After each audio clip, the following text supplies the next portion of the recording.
మనము చదవబడిన మాట ప్రకటన గ్రంథము 21వ అధ్యాయము 8వ వచనంలో నరకానికి వెళ్ళే ఒక లిస్ట్ అనేది దేవుడు రాయించారు. అందులో చాలా రకాల మనుషులు ఉన్నారు. మీరు మీ బైబిల్లో చదువుకోండి. అందులో మొదటి మాట ఆశ్చర్యంగా అనిపిస్తుంది. అదేంటి అంటే, అలా రెండవ మరణంలోనికి వెళ్ళే వారిలో పిరికివారు ఉన్నారు. అంటే పిరికితనము అనేది మనలను నరకానికి తీసుకెళ్ళే అంత భయంకరమైనదా? పిరికివారిగా ఉంటే మనము దేవుని సన్నిధికి చేరలేమా, పరలోకం వెళ్ళలేమా అనేది ప్రశ్న. కనుక దేవుడు ఎలాంటి పిరికితనం గురించి మాట్లాడుతున్నాడు, ఏంటి ఆ మాట వెనుక ఉన్న ఉద్దేశము ఏంటి అనేది మనం ధ్యానించినట్లయితే, దేవుని బిడ్డలారా, యేసు ప్రభుని మనము నమ్మక ముందు ఉన్న జీవితము, యేసు ప్రభుని నమ్ముకున్న తర్వాత వచ్చే జీవితం, రెండిటికి ఎక్కడ పొంతన అనేది ఉండదు. అంటే డిఫరెంట్గానే ఉంటుంది. లోకంలో ఉన్నప్పుడు మనం చాలా విషయాల్లో మన సొంత ఆలోచన చొప్పున నడుస్తాం. కానీ దేవుళ్ళలోనికి వచ్చిన తర్వాత దేవుడు ఒక ప్రత్యేకమైన జీవితాన్ని జీవించడం కోసం మనల్ని పిలుచుకున్నారు. అయితే అది మన వలన సాధ్యము కాదు. అందుకని దేవుడు మనకి ఏం చేశాడు అంటే తన ఆత్మనిచ్చి ఉన్నాడు. హల్లెలూయా. మీరు తిమోతి పత్రిక 2వ తిమోతి పత్రిక 1వ అధ్యాయం 7వ వచనం చూసినట్లయితే, దేవుడు మనకిచ్చిన ఆత్మ ఎలాంటి ఆత్మ అని అక్కడ రాయబడి ఉంది. చదవండి ఒకసారి బిగ్గరగా. 2వ తిమోతి పత్రిక 1వ అధ్యాయం 7వ వచనం. దేవుడు మనకు శక్తియు ప్రేమయు ఇంద్రియ నిగ్రహము గల ఆత్మనే ఇచ్చాను, కానీ పిరికితనము గల ఆత్మను ఇయ్యలేము. అంటే మనలో ఉన్న పరిశుద్ధాత్మ దేవుడు పిరికితనములో మనల్ని ఉంచేవాడు కాదు. పిరికివారిగా మనల్ని ఉంచడానికి ఆయన మనలోనికి రాలేదు. పిరికివారిగా ఉంచరంటే మళ్ళీ ఏం చేస్తారు? ధైర్యవంతులుగా మారుస్తారు. కనుక ఆ ఆత్మ ఎప్పుడైతే మనలోనికి వస్తుందో మనం ఎలా ఉంటామంట? 3 లక్షణాలు రాస్తున్నారు. 1 ప్రేమ, 2 శక్తి, 3 ఇంద్రియ నిగ్రహం. అంటే చూడండి, ప్రేమ, శక్తి, ఇంద్రియ నిగ్రహం. ప్రేమ ద్వారా మనం ఎలా ధైర్యంగా ఉంటాం, దేవుని శక్తి ద్వారా మనం ఎలా ధైర్యంగా ఉంటాం, ఇంద్రియ నిగ్రహం ద్వారా ఎలాగా ధైర్యంగా ఉంటాం. ఈ 3 విషయాల గురించి మనం ధ్యానించుకుందాం. మొదటిగా, దేవుడు మనలను ఎలాంటి పిరికితనం నుంచి విడిపిస్తాడు అంటే, ఈ లోకపు మనుషులు, ఈ లోకపు యొక్క శక్తులు, వ్యక్తులకు భయపడే పిరికితనం నుంచి ఆయన విడిపిస్తాడు. దేవుడు మొదట మనల్ని ఎలా విడిపిస్తాడండి? ఈ లోకపు శక్తులు కావచ్చు, ఈ లోకపు వ్యక్తులు కావచ్చు, వారికి భయపడే పిరికితనం నుంచి దేవుడు మనలను విడిపిస్తాడు. దీనికి ఒకే ఒకటి సహకరిస్తుంది. అదేంటి అంటే, దేవుడు మనలో పెట్టిన పరిశుద్ధాత్మ దేవుని ప్రేమను మనలో కుమ్మరించినప్పుడు, దేవుని ప్రేమ చేత మనం నింపబడినప్పుడు, దేవుని మీద అపారమైన ప్రేమ మనకున్నప్పుడు, మనం ఏ మనుషులకి భయపడము, ఏ శక్తులకు కూడా భయపడము. నిజమే, సాధారణంగా బైబిల్లో భక్తుపరులే కొన్ని సమయాల్లో పిరికివారిగా మారిపోయారు. మోషేను చూస్తే పిరికివాడిగా కనిపిస్తాడు, యోనా పిరికివాడిగా కనిపిస్తూ ఉంటాడు, ఇంకా మనం పేతురు పిరికివాడిగా కనిపిస్తూ ఉంటాడు. మీకు తెలుసు, మార్కు ఒక సమయంలో పిరికివాడు అయిపోతూ ఉంటాడు. సో ఇలా మనం చూసినట్లయితే హిజ్కియా లాంటి రాజు కూడా పిరికివాడు. అంటే భక్తిపరులు వీళ్ళందరూ. కానీ ఒకానొక సమయంలో వాళ్ళు ఏమయ్యారు? పిరికివారిగా కనిపిస్తున్నారు. అయితే దేవుడు, క్రీస్తు అనుచరులు ఎప్పుడూ కూడా పిరికివారిగా ఉండటం ఆయన చిత్తం కాదు. ఆయనకి ఏమాత్రం ఇష్టం లేదు. అసలు దేవుని ఆత్మ కలిగిన వారిలో పిరికితనమే ఉండదు. కనుక క్రీస్తుని అనుసరించే మనలను, ఒక విశ్వాసి కావచ్చు, ఒక సేవకులు కావచ్చు, ఎవరైనా సరేనండి, దేవుడు మనలను ఆయన నమ్ముకున్న తర్వాత కొన్ని ప్రమాదకరమైన స్థలాల్లోనికి పంపిస్తాడు. కొంతమంది ప్రమాదకరమైన వ్యక్తుల దగ్గరికి పంపిస్తాడు. అలా పంపించినప్పుడు ఆ ప్రమాదకరమైన స్థలాల్లో, ఆ ప్రమాదకరమైన వ్యక్తుల దగ్గర మనం ధైర్యంగా ఉండాలి అంటే దేవుని ఆత్మ వల్ల మనలో నింపబడిన ప్రేమే మనకి సహకరిస్తుంది. హల్లెలూయా. ఇప్పుడు సేవా విషయంలో కూడా సేవ చేయాలి అంటే ధైర్యం కావాలండి, చాలా ధైర్యం ఉండాలి. ఎన్నో రకాల వ్యతిరేకతలు వస్తాయి. పిరికివారు ఎప్పుడూ దేవుని సేవ చేయలేరు. పిరికిగా ఉన్నవాళ్ళు దేవుడు వెళ్ళమన్న వ్యక్తుల దగ్గరికి వెళ్ళి కొన్నిసార్లు అధికారుల దగ్గర మనల్ని నిలబెడతాడు. చాలా మూఢత్వం కలిగిన వారి దగ్గరికి తీసుకొని వెళ్తాడు. దాడులు చేసేవారి దగ్గరికి తీసుకొని వెళ్తాడు. భయంకరమైన వ్యక్తుల దగ్గరికి తీసుకొని వెళ్తాడు. అలా మనం సువార్త కోసం దేవుని యొక్క సువార్తను ప్రకటించేటప్పుడు మనం పిరికివారిగా ఉంటే అక్కడ పని ఏమాత్రం జరగదు. చాలామంది దేవుని గురించి ఎందుకు సాక్ష్యం ఎవరు అంటే ఏమంటారో, ఒక మాట అనేస్తారేమో, లేకపోతే సువార్తకి వెళ్ళడానికి భయపడతాం ఎందుకంటే దాడి చేస్తారేమో, కొడతారేమో అని. ఇది పిరికితనం. కానీ మనం అలా ఉండటం దేవుని చిత్తం ఏమాత్రం కాదు. ఎప్పుడైతే క్రీస్తు ప్రేమ మనలో ఉంటుందో మనము ఏ పరిస్థితికి ఏ వ్యక్తులకి కూడా భయపడమండి. ఒకసారి మోషే విషయంలో మీరు ఆలోచన చేయండి. ఒక వచనం చదువుదాము. చూడండి, మోషే విషయంలో మనం చూస్తే నిర్గమాకాండం 2వ అధ్యాయం 14వ వచనంలో ఈ పైన జరిగిన సందర్భం ఏంటి అంటే, మోషే ఒక ఐగుప్తుణ్ణి చంపేసి ఇసుకలో పాతి పెట్టేస్తాడు. ఎందుకని? ఇశ్రాయేలీలను ఏదో అన్నాడు. ఇశ్రాయేలీయుడి మీద ఏదో చేయటం వల్ల మోషే కోపం వచ్చి ఐగుప్తుణ్ణి చంపేస్తాడు. ఈ విషయము ఆ నోట ఈ నోట కొంతమందికి తెలిసిపోద్ది. అప్పుడు ఇంకొక ప్రయత్నం అలాంటిది చేసేటప్పుడు, చంపడం కాదు, ఇంకొకరు వ్యతిరేకించినప్పుడు, నువ్వు ఆల్రెడీ ఒక మనిషిని చంపేసావు, మమ్మల్ని కూడా చంపాలనుకుంటున్నావా అని వాళ్ళు ఆ విషయాన్ని బయటికి చెప్పినప్పుడు మోషేకి భయం వేసేస్తుంది. చూడండి 14వ వచనం ఒకసారి చూడండి. అప్పుడు అతడు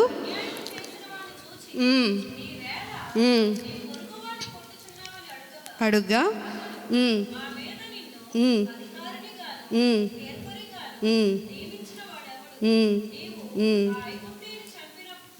ఆ ఐగుప్తీని చంపినట్లు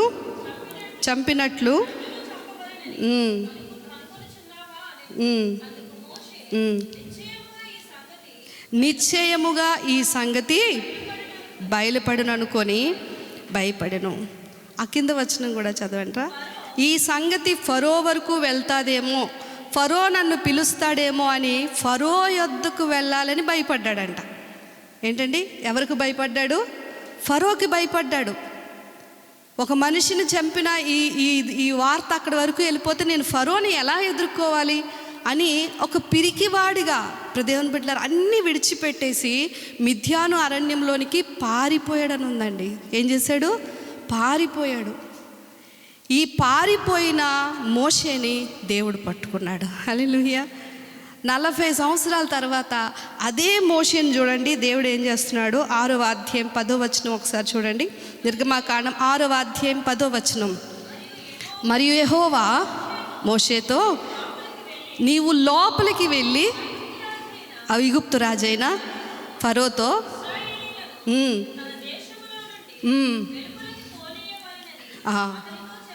ఇప్పుడు ఎక్కడికి వెళ్ళమంటున్నాడు మోషేని దేవుడు?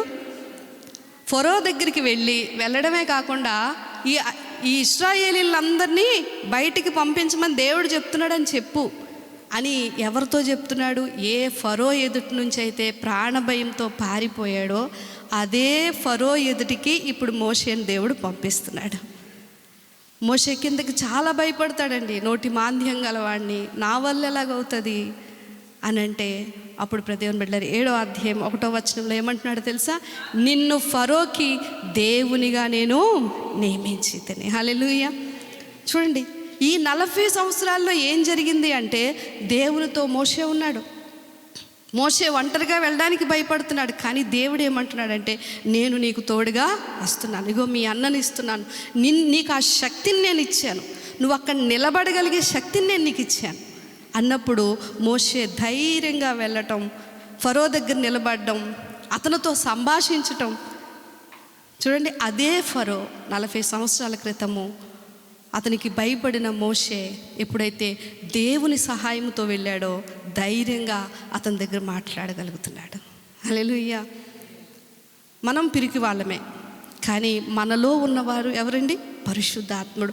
ఆయన పిరికితనము కలిగిన ఆత్మను మనకి ఇవ్వలేదండి, భయపడే ఆత్మను మనకి ఇవ్వలేదు.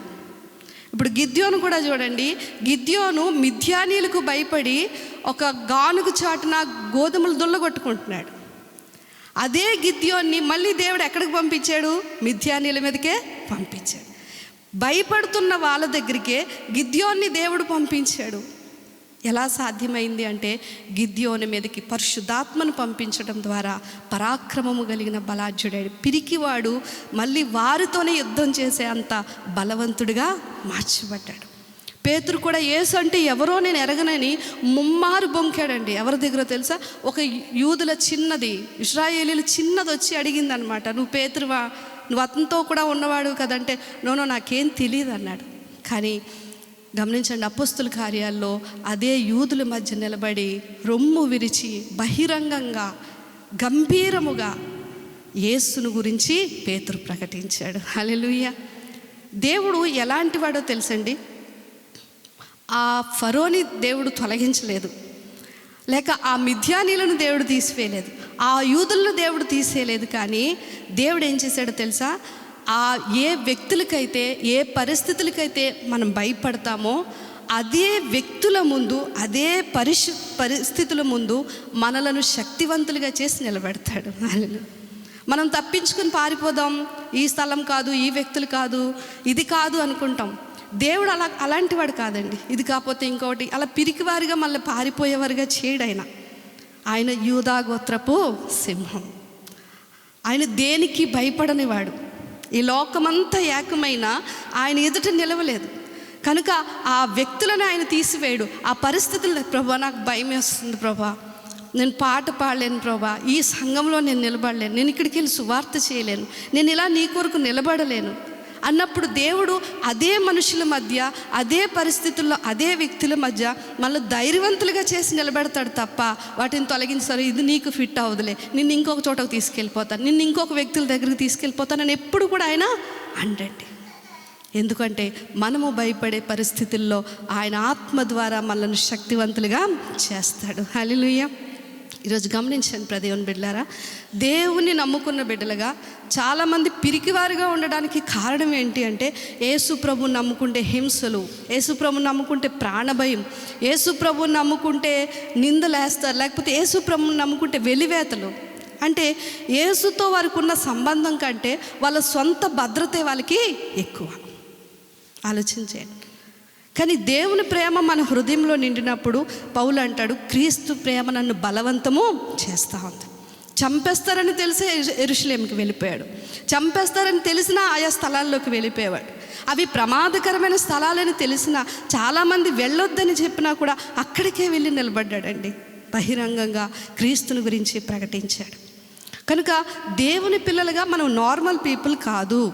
మనం గమనించాలి, మనం నార్మల్ మనుషులము కాదు. ఎవరు మనలో నివసిస్తున్నారు? పరిశుద్ధాత్ముడు నివసిస్తున్నాడు. ఆ పరిశుద్ధాత్ములు పిరికితనము కలిగిన ఆత్మ, దేనినైనా, ఏ వ్యక్తినైనా, ఏ పరిస్థితినైనా ఎదుర్కొని నిలబడగలిగే ఆత్మ. కనుక మన సొంత భద్రత మనం చూసుకుని, అందుకే వాక్యంలో అంటుంది, ఎవడైతే తన ప్రాణమును కాపాడుకోవాలనుకుంటాడో దాన్ని వాడు పోగొట్టుకుంటాడు. నా నిమిత్తం ఎవరైతే వారి ప్రాణమును పోగొట్టుకోవాలనుకుంటారో దానిని వారు కాపాడుకుంటారు. కనుక ఇటువంటి ధైర్యము దేవుని ఆత్మ ద్వారా మనం సంపాదించుకుంటాం. ఆయన శక్తితో మనం ముందుకు వెళ్ళాలి. ప్రభువా నాకు భయమే, నేనైతే ఈ పరిస్థితిని ఎదుర్కోలేను, కానీ నాలో ఉన్నవాడువు, నువ్వు గొప్పవాడు, నువ్వు పిరికివాడు కాదు, నాకు అటువంటి ధైర్యమును ఇవ్వాలి. ఈ విషయాల్లో మనం ధైర్యం, కొంతమంది బైబిల్ పట్టుకోవడానికి ధైర్యం ఉండదు, ఆఫీసులో క్రైస్తవులు అని చెప్పుకోవడానికి కూడా, బహిరంగంగా మేము దేవుని నమ్ముకున్నామని చెప్పుకోవడానికి కూడా ధైర్యం ఉండదు. పిరికివారిగా అయిపోతుంటాం. అమ్మో తక్కువ చూస్తారేమో, ఆస్తులు ఇవ్వరేమో, యేసుప్రభుని నమ్ముకుంటే చాలామంది వెనకాడిపోతారు. ఈరోజు గర్వాపస్ అనే ఆ పేరు మీద చాలామంది వెనక్కి వెళ్ళిపోయారు కదండి. ఎందుకు అంటే భయము. ఆ యేసుని నమ్ముకున్నామని బహిరంగంగా సాక్ష్యం చెప్తే మళ్ళీ కొట్టేస్తారేమో అని భయం, ఏం జరుగుతుందో అనే భయం.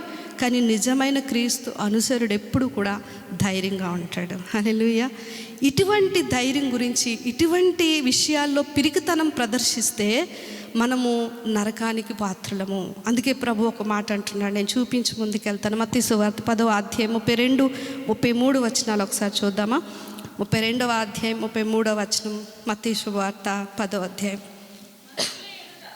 మనుషుల ఎదుట, జాగ్రత్తగా చదవండి, మనుషుల ఎదుట నన్ను ఒప్పుకొనని వాడెవడో పరలోకమందున్న నా తండ్రి ఎదుట నేను వాణ్ణి ఒప్పుకొందును. మనుష్యుల ఎదుట ఎవరు నన్ను ఎరగననునో వానిని పరలోకమందున్న నా తండ్రి ఎదుట నేను ఎరగనను. చూసారా, ఇక్కడ మనము యేసుప్రభు అంటే ఎవరో నాకు తెలియదని మనుషుల దగ్గర అన్నామనుకోండి, నేను యేసుప్రభు నమ్ముకోలేదండి, మేమేం క్రైస్తవులం కాదండి అని మనం మొహమాటానికి వెళ్ళిపోయి ఇంకా మన సాక్ష్యాన్ని ఇక్కడ బహిరంగంగా చెప్పలేకపోతే, ప్రభు అంటున్నారు మీరు నా దగ్గరికి అక్కడికి వస్తారు కదా, అప్పుడు నేను కూడా మీరు ఎవరో నాకు తెలియదంట. ఇక్కడ ఎవరైతే ధైర్యంగా క్రీస్తుని ఒప్పుకుంటారో, అందుకే ఒప్పుకోవాలి అని మనకి రోమపత్రిక చెప్తుంది, మీ హృదయంలో విశ్వసించిన దాన్ని మీ నోటితో ఒప్పుకోవాలి. దానికి చాలా ధైర్యం కావాలి. అది దేవుని ఆత్మ వల్ల మనకి దేవుడు ఇస్తాడు. ఇది ప్రతి క్రైస్తవుడికి ఉండాలండి ఈ లక్షణం. లోకం ఆశ్చర్యపడే అంత ధైర్యం దేవుడు మనలో పెట్టాడు. అది క్రీస్తు మనకిచ్చిన పరిశుద్ధ ఆత్మ ద్వారా. ఒకవేళ ఇక్కడ ఒప్పుకోకపోతే, ఇక్కడ భయపడితే, ఇక్కడ పిరికివారిగా ఉంటే, పరలోకం వెళ్ళిన తర్వాత మీరెవరో నాకు కూడా తెలియదు అండి. కనుక ఈ ప్రమాదం ఉంది. అలాంటి పిరికితనం వారు ఎవరు ప్రదర్శిస్తారో వాళ్ళంట అగ్నిగుండానికి వెళ్తారు. ఇది మొదటిది. రెండవ మాట ఏంటి అంటే, శ్రమలకు శోధనలకు భయపడే పిరికితనం. దేనికండి? శ్రమలకు శోధనలకు. చాలామంది క్రైస్తవులు దేవునిలో డీప్గా వెళ్ళకపోవడానికి కారణం ఏంటో తెలుసండి? అమ్మో ఆ కష్టాలు మనం తట్టుకోలేము, ఆ బాధలు మనం తట్టుకోలేము, అలా ప్లెయిన్గా గడిపేద్దాం, పైన యేసుప్రభుని నమ్ముకుంటే సరిపోతుంది. కొంతమంది బాప్తిజం తీసుకునేటప్పుడు కూడా యేసుప్రభుని నమ్ముకుంటే, బాప్తిజం తీసుకుంటే కష్టాలు వస్తాయంట అని బాప్తిజం కూడా తీసుకోరు, ముందుకు రారనమాట. కానీ ఒక మాట చూడండి, ప్రభు ఏమంటున్నారు అంటే, యోహాను సువార్త 16వ అధ్యాయం 33వ వచనంలో, లోకములో మీకు శ్రమ కలుగును,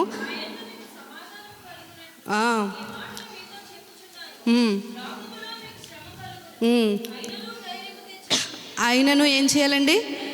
ధైర్యము తెచ్చు. నో డౌట్ అండి, యేసు ప్రభువును నమ్ముకున్నందుకు లోకంలో మనకేం కలుగుతుంది? శ్రమ. అది ఆర్థికమా, అనారోగ్యమా, మరొకట ఏదైనా కావచ్చండి. మీ శ్రమ ఒకటి, నా శ్రమ ఒకటి. కానీ అందరము దేవుని నమ్ముకున్న వాళ్ళు ఏ మార్గంలో వెళ్ళాలి? శ్రమల మార్గంలోనే మనం సింహాసనం చేరుకోవాలి. మీరు ఇది మనసులో ఉంచుకోండి. వచ్చేవారం ఆదివారం చర్చికి వస్తారా? ఎందుకు వచ్చింది డ్రాప్ అయిపోదాం? నేను ఉన్నది ఉన్నట్లు చెప్తున్నానండి. ఇన్స్టాల్మెంట్లో అడుగుతారో, ఒక్కసారి ఇమ్మని అడుగుతారో, ఆ శ్రమలేవో ఇప్పుడు ఇచ్చే ప్రభా కొంచెం ఓపిక శక్తి ఉంది, తట్టుకుంటాను, కొద్దిగా ఇవ్వు, అన్నీ ఒకసారి అయితే తట్టుకోలేను. యోబును పరీక్షించినట్లు దేవుడు అన్ని కోణాల్లో మళ్ళీ పరీక్షిస్తాడండి, అన్ని ఏరియాల్లో టెస్ట్ చేస్తాడు మళ్ళీ. ఇది తప్పనిసరి. ఎవరు ప్లెయిన్గా నడుచుకుంటూ ఆ కాళ్ళు చేతులు ఊపుకొని పరలోకం వెళ్ళాం. అందరూ నలగొట్టబడాలి, అందరూ విరగాలి కదండి. ఇంకా విరగలేని వాళ్ళకి ఉంది ముందు, ఆల్రెడీ విరుగుతున్న వాళ్ళు ఓకే సేఫ్ జోన్లో ఉన్నారు, ఇప్పుడు సహించేస్తూ ఉన్నారు. కనుక ఏదేమైనా కూడా లోకంలో మీకు శ్రమ కలుగును. ఏ కోణంలో నువ్వు బాధపడుతున్నావో అది దేవుడు అనుమతించకుండా నీ మీదకి వచ్చింది కాదండి, ఇది ఖచ్చితం. అయితే గమనించండి దేవుని బిడ్డలారా, ఈ పాత జీవితమునకు కొత్త జీవితానికి చాలా తేడా ఉంటుందని చెప్పాను. క్రీస్తును నమ్ముకోకముందున్న జీవితం, క్రీస్తును వెంబడించడానికి మొదలుపెట్టిన జీవితము, రెండు ఒకదానికొకటి అసలు పూర్తిగా విరుద్ధంగా ఉంటాయి.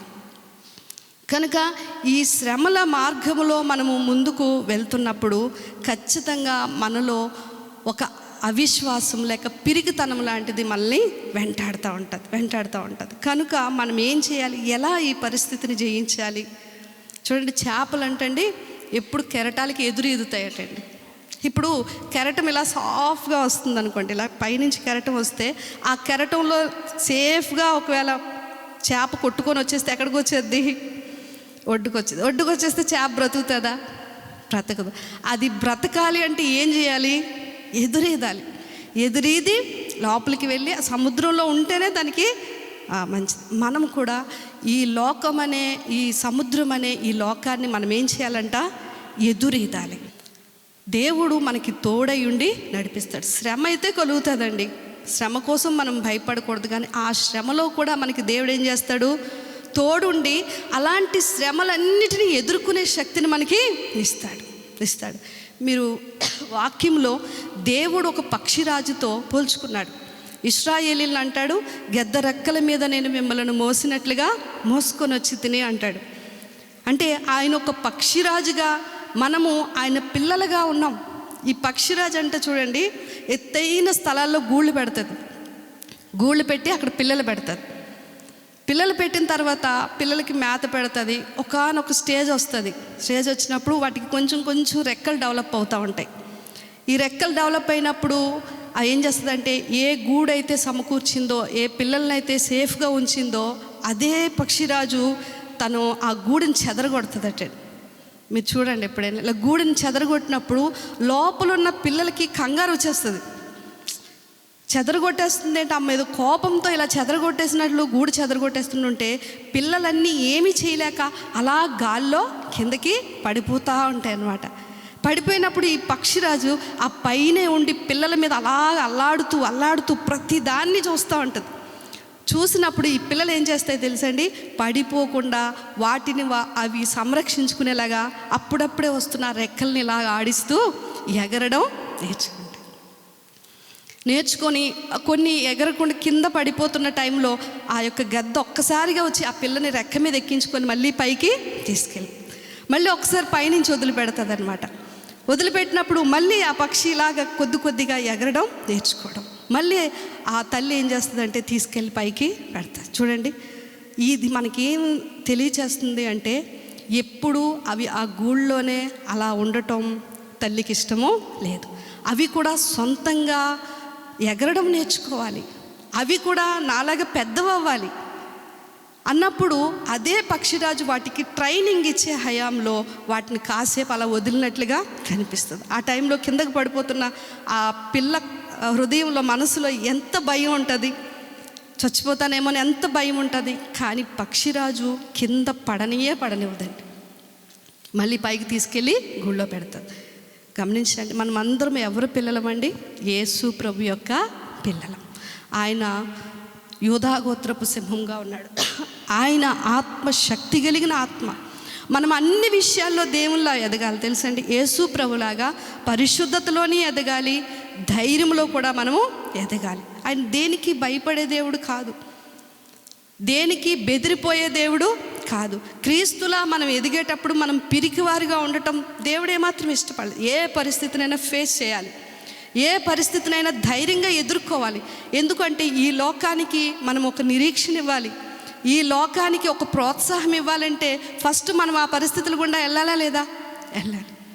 మనకే అప్పులంటే భయం, మనకే జబ్బులంటే భయం, మనకే ఆర్థిక ఇబ్బందులు అంటే భయం, మనకే ఆ భయము ఈ భయం అయితే ఇంకా భయపడే వాళ్ళకి మనం ఏం చెప్తాం? ఏం చెప్పలేము. కనుక దేవుడు మనల్ని తర్ఫీదు చేస్తాడు, మనల్ని ధైర్యవంతులుగా మారుస్తాడు. మనము ఆ క్రీస్తు వలె మారిపోతామండి. ఒక గొప్ప రూపాంతర ప్రక్రియ మనలో జరుగుతుంది. పరిశుద్ధతలో పాటు ఈ యొక్క లోకాన్ని ఆయన ఎందుకు అంటున్నాడు, నేను లోకమును జయించి ఉన్నాను. దేన్ని జయించాడు ఆయన? లోకంలో ఉన్న పాపాన్ని జయించాడు. ఆఖరికి మరణమైనా కూడా ఆయన భయపడలేదు, జయించాడు. సాతాన్ని జయించాడు. దేవుని బిడ్డలారా, మనము కూడా ఎలా ఉండాలంట? జయించేవారిగా ఉండాలి, ధైర్యంగా ఉండాలి. కనుక దేవుడు ఈ విషయంలో మనల్ని పిరికివారిగా ఉంచాలని ఆయన అనుకోవట్లేదు. కష్టాలకి ఎదురీదేవారిగా మనం మారాలి. ఏ పరిస్థితినైనా ధైర్యంగా ఎదుర్కొనేవారిగా మనం మారాలని దేవుడు ఆశపడతా ఉన్నాడు. కనుక చూడండి, ఒక వచనం, దేవుడు నమ్మదగినవాడు, సహించగలిగిన దానికంటే ఎక్కువగా మనలను శోధించడు. 1 కొరింథీ పత్రిక 10వ అధ్యాయము 13వ వచనం మీరు చూసినట్లయితే, 1 కొరింథీ పత్రిక సాధారణంగా చూడండి, మనం ఏమనుకుంటాం? నాలాంటి కష్టం ఇంకెవరికి రాకూడదు అనుకుంటాం. కానీ దేవుడు మన మీదకు అనుమతించే కష్టాలు అలాంటివి ఇంకా సాధారణంగా మనుషుల్లో వచ్చేవే, అంతకంటే తీవ్రమైనవేవి మనకు పంపించరు. నా సమస్య ఏంటి ఇంత భయంకరమైనది, నాకొక్కడికే ఈ కష్టాలు అని మనం అనుకుంటాం. కానీ దేవుడు అలాంటి సాధారణంగా మనుషులకు వచ్చే కష్టాలే మన మీదకి అనుమతిస్తాడు. ఏమంటే సిలువ అయితే మనం మోయగలమా? మోయలేం. అది దేవుడికి వచ్చింది ఆ శ్రమ. అది మనకు అనుమతించలేదు ఆయన. సాతాన్ని అయితే నేరుగా మనం ఎదుర్కోగలమా?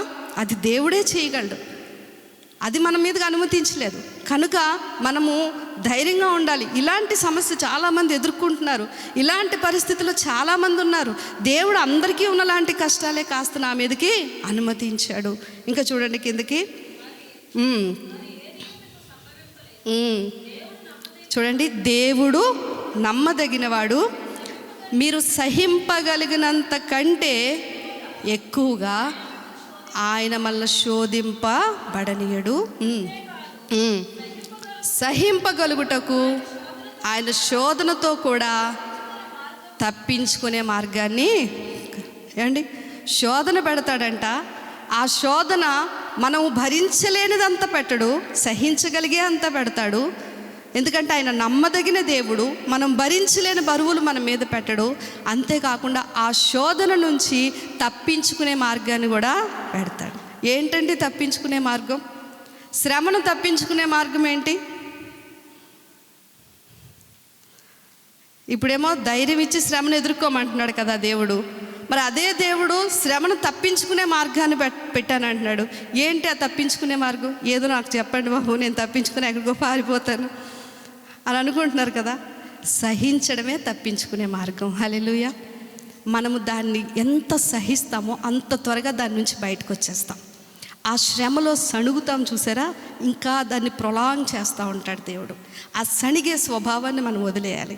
అవిశ్వాసం కనపరుస్తాం కూడా, నాకే ఎందుకు, నేనే కనబడ్డానా నీకు, ఇంకా నాన్నే ఎందుకు ఇంత నలిపేస్తున్నావు, ఇలాంటి వద్దండి. ఆ పైకి అదే రాస్తున్నాడు, ఇశ్రాయేలీయుల ప్రజలు అరణ్యంలో సణిగి సంహారకుని చేతిలో వారు హతులయ్యారు. నేను చేసిన కార్యాలన్నీ వాళ్ళు మర్చిపోయారు, తిరిగి వాళ్ళు సణుగుతున్నారు. ఆ వచనం పైన అదే రాయబడ్డదండి. శ్రమలో మనము సనగడం అనేది చేయకూడదు. ఎంత సణుగుతూ ఉంటామో అంత అది పెరుగుతూ ఉంటుంది శ్రమకాలం. ప్రభువా, ఇది ఎందుకు నా మీదకి అనుమతించారో, దీన్ని ఓర్చుకునే శక్తిని నాకు ఇవ్వండి. ఆ వ్యక్తులు కావచ్చు, విసిగించే వ్యక్తులు కావచ్చు, విసిగించే ఆర్థిక ఇబ్బందులు కావచ్చు, విసిగించే అనారోగ్యాలు కావచ్చు, మనం వాటిని సహించగలిగినప్పుడు దేవుడు ఆ కాలాన్ని త్వరగా ముగించి మనల్ని బయటికి తీసుకొని వచ్చేస్తాడు. హల్లెలూయా. ఒకవేళ ఆ శ్రమలోనంట సామెతల గ్రంథం 24:10 ఏమంటుంది? శ్రమ దినమున నువ్వు కృంగిన వాడివైతే నువ్వు చేతకాని వాడివి అయిపోతావు. ఏంటండి, కష్టము మళ్ళీ ఇంకా చేతకాని వాడిని చేసేస్తుంది.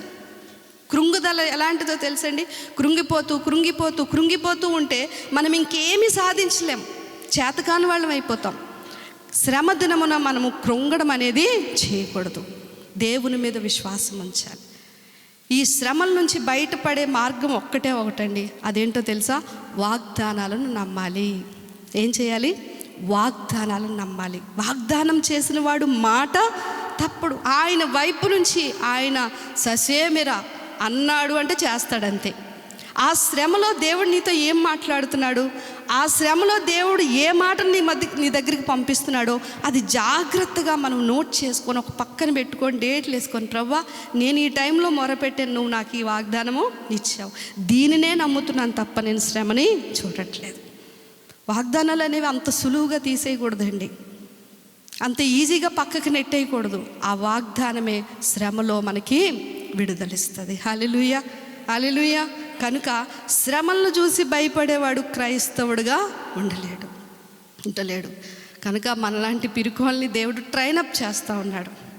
బలిపీఠం మీద నిలబడి, పులిపీఠం మీద నిలబడి ప్రసంగాలు చేసే నన్ను ఏం చేస్తున్నాడంటే, ఇంతవరకు చదువు ప్రసంగం చేసావు, ఆపు, ఇంకా ఫీల్డ్లోకి రా అని చెప్పి ఫీల్డ్లోకి తీసుకొని వెళ్ళాడు. ఎలా ఎదుర్కొన్నావు, ఎలా ధైర్యపరచబడ్డావు, ఎలా నిలబడ్డావు, వాగ్దానం నమ్మడం అంటే ఏంటి, విశ్వాసం ద్వారా శ్రమలో నుంచి బయటికి రావడం అంటే ఏంటి, విశ్వాసం ఉంచడానికి ఎంత కష్టం, శ్రమలో విశ్వాసం ఉంచడం ఎంత కష్టం తెలుసండి. ఆ విశ్వాసం గాలికి అటు ఇటు కొట్టబడుతుంది. అరే నేను ఇంత భక్తి చేశాను, ఇంత ప్రార్థన చేశాను, ఇంత నీ కొరకు నిలబడ్డాను, నాకా ఇలాంటి కష్టాన్ని అనుమతించిందని మన ప్రాణం మన మీద తిరుగుబాటు చేస్తూ ఉంటుంది. అరే లోకంలో ఆనందించితే బెటర్ కదా, ఎందుకు ఈ శ్రమలు అని ఒకలాంటి నిస్సహాయత మనకు వచ్చేస్తూ ఉంటుంది. కానీ దాని అంతటినీ పక్కకు త్రోలి దేవుడు ఉన్నాడు, ఆయన చేస్తాడు అని ఆ శ్రమలో స్థిరంగా నిలబడడం అనేది అంత సామాన్యమైన విషయమేమీ కాదండి. కానీ దేవుడు మనలను అలా ట్రైనప్ చేస్తూ ఉంటాడు. ఆ ధైర్యవంతులుగా మనలను మారుస్తాడు. 2 విషయాలు చెప్పుకున్నాం. ఒకటి, ఈ లోకపు శక్తులకు, వ్యక్తులకు భయపడే పిరికితనం. రెండవది, శ్రమలు శోధనలకు భయపడే పిరికితనం. మూడవది, పాపాన్ని ఎదిరించటానికి కొంతమంది ధైర్యం చేయరండి, కాంప్రమైజ్ అయిపోతారు. ఇది కూడా చాలా ప్రమాదం. ఇది దేవుని రాజ్యానికి మనల్ని వారసుల్ని చేయదు. కనుక ఈ విషయంలో కూడా మనము ఎలా ఉండాలి అంట, ధైర్యవంతులుగా ఉండాలి. ఇంద్రియ నిగ్రహము కలిగిన ఆత్మను మీకు ఇస్తున్నాను. సువార్త ప్రకటించేటప్పుడు దేవుని ప్రేమ కలిగిన ఆత్మను మనకి ఇచ్చాడు. ఆయన నన్ను ప్రేమించాడు కాబట్టి నేను ముందుకెళ్ళి సువార్త ప్రకటించాలనే ధైర్యం వస్తుంది. రెండోది, శ్రమల్లో శోధల్లో వాటిని ఎదుర్కొని నిలబడగలిగే శక్తి కలిగిన ఆత్మను మనకి ఇచ్చాడు. మూడోది, పాపానికి నో అని చెప్పటానికి మనకు ఆత్మనిచ్చాడు. కనుక ఇంద్రియ నిగ్రహము కలిగిన ఆత్మ. ఇంద్రియాలంటే మీకు తెలుసు, దేన్నైనా కంట్రోల్ చేసుకోగలమని. కంటిని కంట్రోల్ చేసుకునే ఆత్మ మనలో ఉంచాడు. నోటిని కంట్రోల్ చేసుకునే ఆత్మనిచ్చాడు.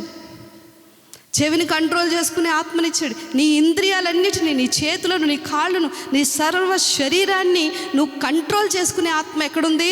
నీ లోపల ఉంది. చూడండి, యోసేపు దగ్గరికి పాపం వచ్చిందండి.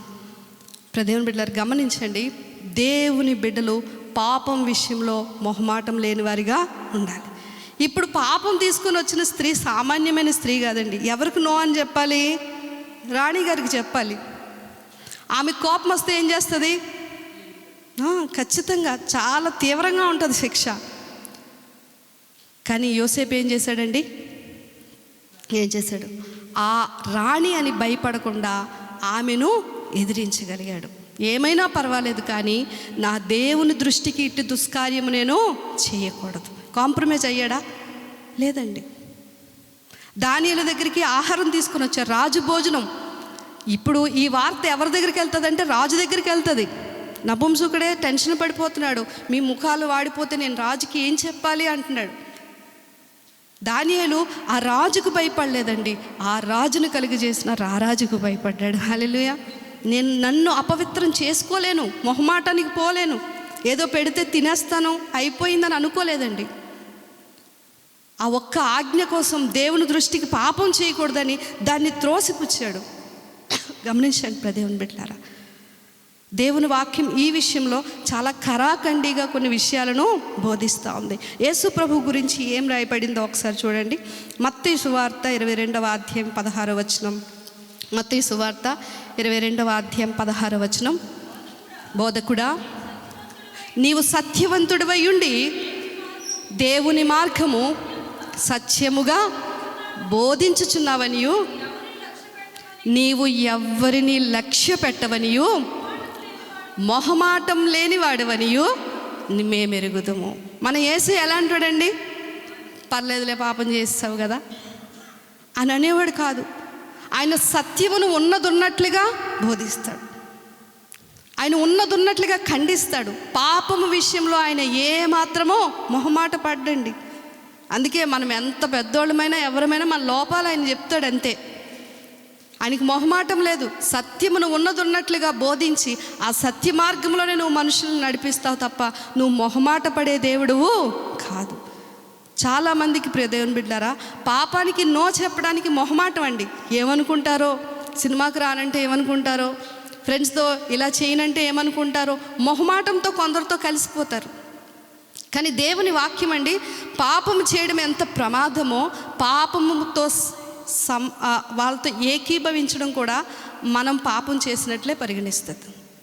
ఈ విషయం జ్ఞాపకం ఉంచుకోండి. పాపము చేసేవారితో ఏకీభవిస్తేనంట, ఆ పాపం చేసేవారు పాపం ఎవరికి ఆపాదిస్తున్నాడు దేవుడు? ఎవరైనా ఏదైనా తప్పు చేస్తున్నారని తెలిసినా కూడా వాళ్ళతో మనం సమ్మతిస్తే వాళ్ళు చేసిన పాపంలో మనకు కూడా పాలు. లేవియాకాండం 19వ అధ్యాయం 17వ వచనం ఒకసారి చూడండి. లేవియాకాండం 19:17.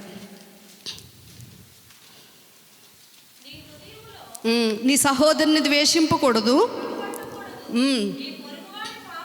నీ పొరుగువాని పాపము నీ మీదకి రాకున్నట్లు నీవు తప్పక దానిని గద్దించాలి.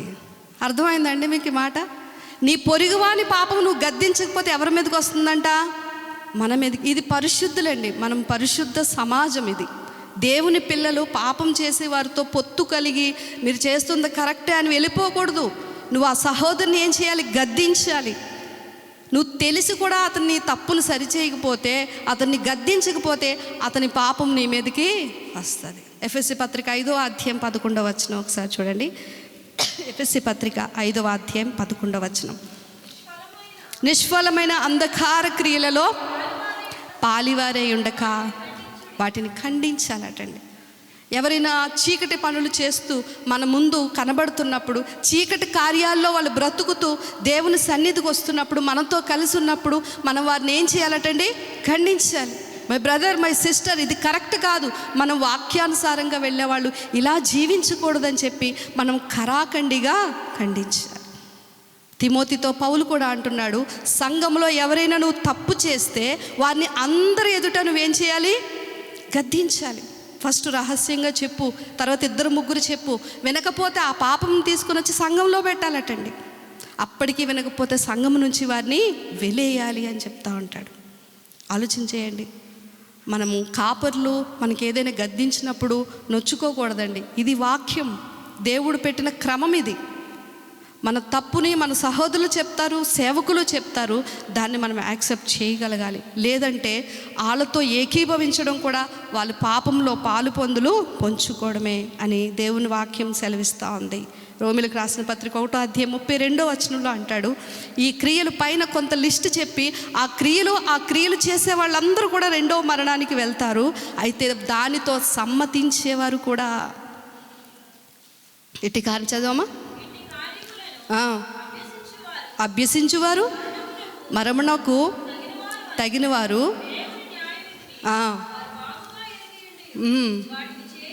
వాటిని చేయుచున్నారు. చూడండి, వాటిని చేయుచున్నవారు కొందరైతే ఇది మాత్రమే కాక వాటిని అభ్యసించి వారితో సంతోషముగా సమ్మతించుచున్నారు. చూసండి, పాపం చేసేవారితో వీళ్ళు ఏం చేస్తున్నారండి? సమ్మతిస్తున్నారు. సో ఇదొక క్రమం దేవుడు పెట్టాడు. మనం చూసి చూడనట్లు వదిలేయడానికి కాదు. అది పాపమని ఒకవేళ వాళ్ళకి తెలియట్లేదేమో, వాళ్ళు చేస్తున్నది కరెక్ట్ కాదని వాళ్ళకి అర్థం కావట్లేదేమో, కాస్త వాక్య జ్ఞానం ఎరిగిన వారుగా, ప్రార్థన పరిశుద్ధత కలిగిన వారుగా మీరేం చేయాలి అంటే, ఇది కరెక్ట్ కాదు, మనం దేవుని పిల్లలమని మీరు ఖండించాలి. ఖండించకపోతే ఆ పాపం మన మీద కూడా వస్తుంది. దేవుడు తీసుకుంటానంటున్నాడు. నీ సహోదరుని గద్దించకపోతే నువ్వు అతన్ని సంపాదించుకోలేవు, అతన్ని పోగొట్టుకుంటావు అని దేవుడు మాట్లాడుతూ ఉన్నాడు. కనుక యేసు ప్రభు మొహమాటం లేనోడండి. ఏంటండి? మొహమాటం లేదు. ఆయన ఉన్నది ఉన్నట్లు చెప్తాడు, ఉన్నది ఉన్నట్లుగా మాట్లాడతాడు. శాస్త్రులు పరిసయ్యులు వాళ్ళ ముందు నుంచున్నప్పుడు ప్రభు భయపడేవారు కాదు. మీరు సున్నం కొట్టిన సమాధులు, బయటికి చాలా అలంకరించుకొని ఉన్నారు, వేషధారులు, మీరు ఆయన విడిచిపెట్టలేదు. మీరు మూర్ఖులు, మీరు సర్ప సంతానం, ఇలాంటి మాటలన్నీ ఆయన అన్నారు. ఇంత ప్రేమ కలిగిన దేవుడు, ఇంత లోకాన్ని ప్రేమించిన దేవుడు పాపం చేసేవారిని కూడా ఆయన విడిచిపెట్టలేదు, ఉన్నది ఉన్నట్లుగా చెప్పాడు. ఆయన పిల్లలుగా మనం కూడానండి కాంప్రమైజ్ అవ్వకూడదు, ఏ విషయంలో కూడా రాజీ పడకూడదు. రాజీ పడని జీవితం మనం జీవించాలి. ఇప్పుడు చూడండి, మనం పాపం చేయట్లేదు, కానీ మన పక్కోళ్ళని మనం ఖండించకపోతే వాళ్ళ పాపం మన మీదకి వస్తుంది. అటు వాళ్ళు నరకానికి వెళ్తారు, మనం కూడా నరకానికి వెళ్తాం. కానీ వీలైనంత వరకు అసలు పరిశుద్ధ సమాజానికి దేవుడు ఖండించే అధికారం ఇచ్చాడు. విశ్వాసులుగా మీకు మాకు కూడా ఎవరైనా తప్పు చేస్తే గద్దించమని కూడా దేవుడు చెప్తా ఉన్నాడు. కనుక పిరికివారు నరకపాత్రులు. పిరికితనమే నరకానికి తీసుకెళ్తుందా అంటే 3 విషయాలు మనం చూసి ఉన్నాం. చెప్పండి ఒకసారి, ఏ ఏ విషయాల్లో పిరికివారిగా ఉండకూడదు? ఈ లోకపు శక్తులకి, ఈ లోకపు వ్యక్తులకి పిరికివారిగా ఉండకూడదు. రెండవది, శ్రమలకి శోధనలకి మనము భయపడకూడదు. మనలో ఉన్న పరిశుద్ధాత్ముడు మనలను శ్రమలను ఎదుర్కొనే శక్తిని మనకి ఇస్తాడు. తర్వాత పాపమును చేయడానికి కానీ పాపమును ఎదిరించడానికి కూడా మనము భయపడకూడదు. ఏ మాత్రము మనము మొహమాటం కలిగిన వారిగా, రాజీ పడేవారిగా ఉండకూడదు. ఒకవేళ ఈ 3 విషయాల్లో మనం పిరికివారిగా ఉంటే దేవుని రాజ్యానికి మనము వారసులం కాదు. దేవుని ఆత్మ చేతికి అప్పగించుకో. ఆల్రెడీ మనందరిలో దేవుడు పరిశుద్ధాత్మను పెట్టాడు. ఇంకా మనం పిరికివారిగా ఉంటున్నామంటే పరిశుద్ధాత్మ కార్యం మనలో జరగనివ్వట్లేదు. మనం ఒకసారి మీరు నిలబడండి ధైర్యంగా, దేవుని అడగండి, ప్రభువా నీ ఆత్మ వల్ల నాకు ఇచ్చే ఆ ప్రేమ, ఆ శక్తి, ఇంద్రియ నిగ్రహం కలిగిన ఆత్మను నాకు ఇచ్చావు కనుక జయించిన యేసు ప్రభు బిడ్డలం మనం. ప్రకటన గ్రంథంలో అంటారు, జయించువారు నాతో కూడా సింహాసనం మీద ఉంటారండి. ఓడిపోయిన వాళ్ళ కోసం కాదండి. దేవుని బిడ్డలారా, దేవుడు ఆదికాండం నుంచి ప్రకటన వరకు రాయించిన విషయాలన్నీ మనం చూస్తే ఎందుకు యేసు ప్రభుని లోకానికి పంపించారు ఆయన, ఎందుకు యేసు ప్రభుని లోకానికి పంపించి ఆయనకి ఇన్ని కష్టాలు అనుమతించారు, ఆయన ప్రతి పరిస్థితిని రుచి చూసేలాగా ఎందుకు అనుమతించారో తెలుసండి. ఆదాము అయిన దేవుని కుమారుడు జయించలేక పడిపోయాడు. కడపటి ఆదాముగా యేసుక్రీస్తు వారి లోకానికి వచ్చి శరీరాన్ని, లోకాన్ని, సాతాన్ని, పాపాన్ని, మరణాన్ని అన్నిటినీ జయించలేచాడు. హల్లెలూయా. ఇప్పుడు మనం ఆదాము బిడ్డలం. ఎవరి బిడ్డలమయ్యాం? క్రీస్తు బిడ్డలం. మునుపు మనం ఆదాము సంతానమే, పడిపోయిన సంతానం, పతనమైపోయిన సంతానం. కానీ క్రీస్తులో మనం ఎవరము అంటే జయించే బిడ్డలము. హల్లెలూయా, హల్లెలూయా. కనుక పరిశుద్ధాత్మ దేవుని పనికి మనం అధికారం ఇస్తూ నేర్చుకుందాం. అందరికీ తర్ఫీదు చేస్తాడు దేవుడు, అందరినీ బలవంతులుగా చేయాలనుకుంటున్నాడు, అందరినీ ఆయన సింహాసనం యొద్దకు తీసుకువెళ్ళాలనుకుంటున్నాడు. కళ్ళు మూసుకున్నట్లయితే ప్రార్థన చేసుకుందాం.